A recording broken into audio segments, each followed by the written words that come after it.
Welcome back. Today we're getting into some source materials that, well, they present some really intense and frankly disturbing claims. They certainly do.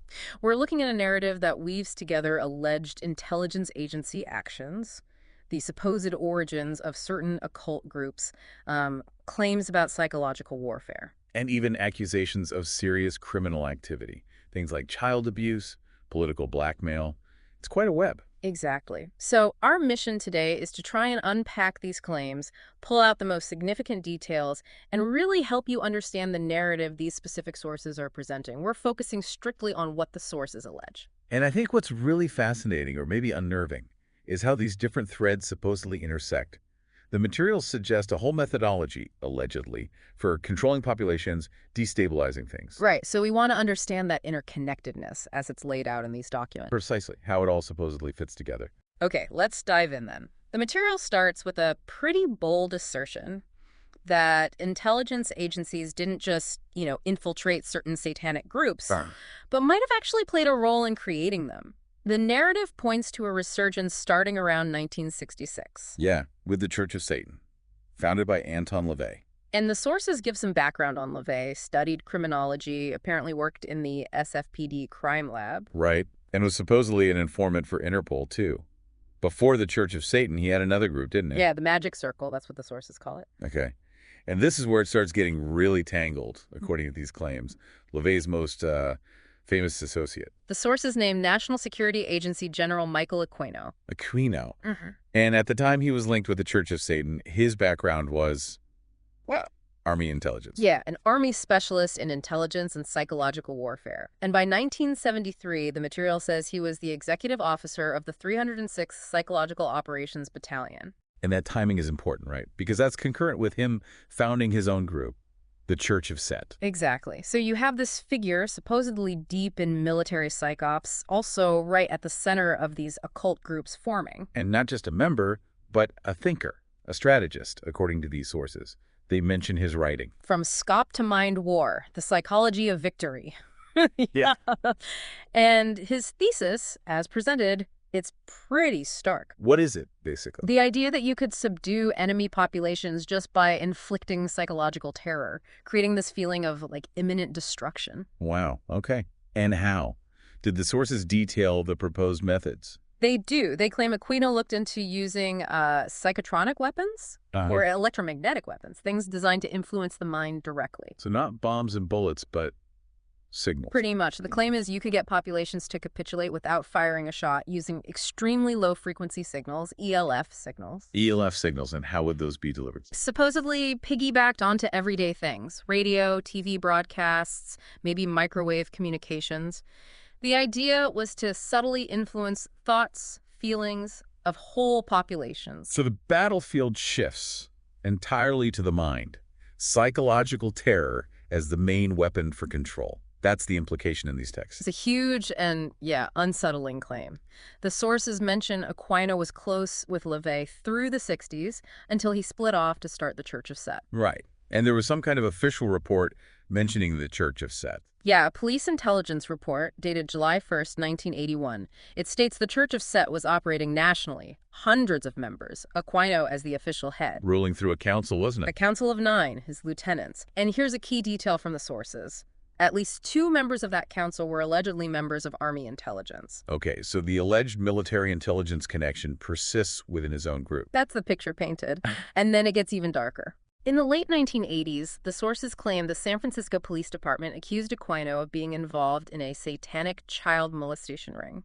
At the Presidio, the military base. Yes, allegedly centered on a daycare there, where Aquino was stationed at the time. The stats provided in the material are just awful. What'd they say? Probable victims numbered 68.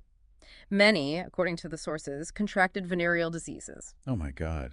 And what happened legally? Well, 22 families reportedly filed claims against the Army, huge sums like $66 million.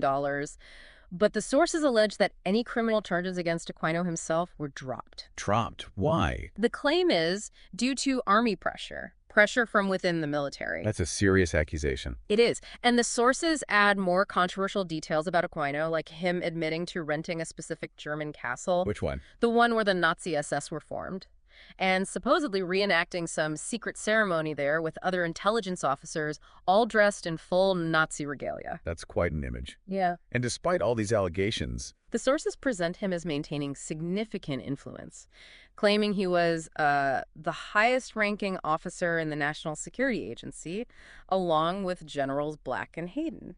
so a career intelligence officer, decades in counterinsurgency, psychological warfare expert, still allegedly operating at the highest levels despite these shadows. That's the narrative. Over 40 years in counterinsurgency ops, an expert in psych warfare.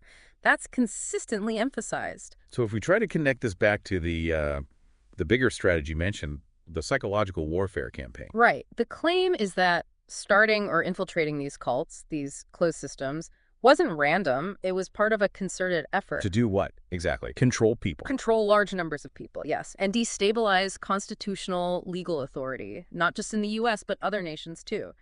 And it's presented as this long-term thing, a concerted plan that spans several generations. Okay, let's clarify closed systems. What do the sources mean by that? They define it as groups like cults. They specifically name Church of Satan, Church of Set, but also potentially mainstream organizations. What makes them closed? The idea presented is they have their own insular belief systems, sort of separate from common reality, and that separation allegedly makes members susceptible to manipulation, perhaps into performing antisocial acts. Right, creating an echo chamber where external reality doesn't penetrate easily. Exactly. And they make a direct link to MKUltra. Ah, MK Ultra. How does that fit in? The sources claim Aquino first got involved in MKUltra type activities way back in Vietnam as part of the Phoenix program in the 60s. The Phoenix program. Yeah. That was a counterinsurgency program, very controversial, aimed at neutralizing the Viet Cong infrastructure. Right. And the sources basically say that this environment was like a testing ground, real-world application of mind control techniques, supposedly. So the claim is MK Ultra didn't really end. It just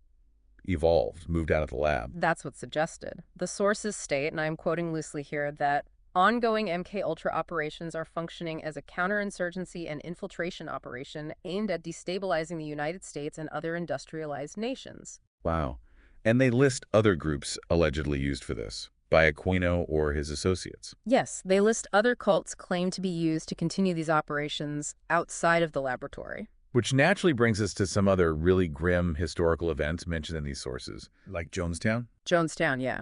The mass suicides, 890 people dead, horrific. The sources claim this event had similar threads, a cult with, quote, sinister connections. Connections to who? Jim Jones, the leader, is alleged to have had CIA connections, and his whole utopian experiment in Guyana, What about it? supposedly set up on the exact same land the CIA had previously used to train mercenaries. Mercenaries intended to fight in Angola.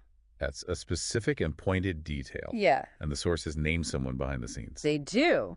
According to investigators cited, the whole Jonestown experiment was conceived, staffed, and financed by a Dr. Lawrence Larrere Layton. And Layton's background. Significant, according to the claims. Chemist on the Manhattan Project. Head of the Army's Chemical Warfare Research Division. So, high-level scientific and military background alleged there too. And there's more. The People's Temple cult, back in the 50s, supposedly took over the Mendocino State Hospital. Took over a hospital. Why? As part of a government pilot project, the sources claim, to evaluate deinstitutionalizing mental patients. And what happened? State funding got cut, apparently. And the claim is most patients were then just released into the custody of the People's Temple. Released from a mental hospital into the hands of this cult. That's the allegation. And then, of course, there was the assassination of Congressman Leo Ryan. Right, he was investigating the cult when he was killed. Exactly. The sources also highlight some really disturbing forensic details from Guyana. Such as? The pathologists there reported 80 to 90% of the victims had fresh needle marks. Others were shot or strangled. It wasn't just poisoned Kool-Aid for everyone. That contradicts the common narrative significantly. Needle marks. Yeah. And later, in 1981, survivors filed a lawsuit. Against whom? Against the former head of the CIA, alleging he helped enhance Jones's power and, crucially, conducted mind control and drug experimentation on the followers. So again, this theme of alleged mind control experimentation linked back to intelligence figures emerging in the context of a cult tragedy. It seems to fit the pattern described earlier in the sources, yes. The alleged closed system strategy potentially applied on a massive scale. Let's move on to some other groups mentioned.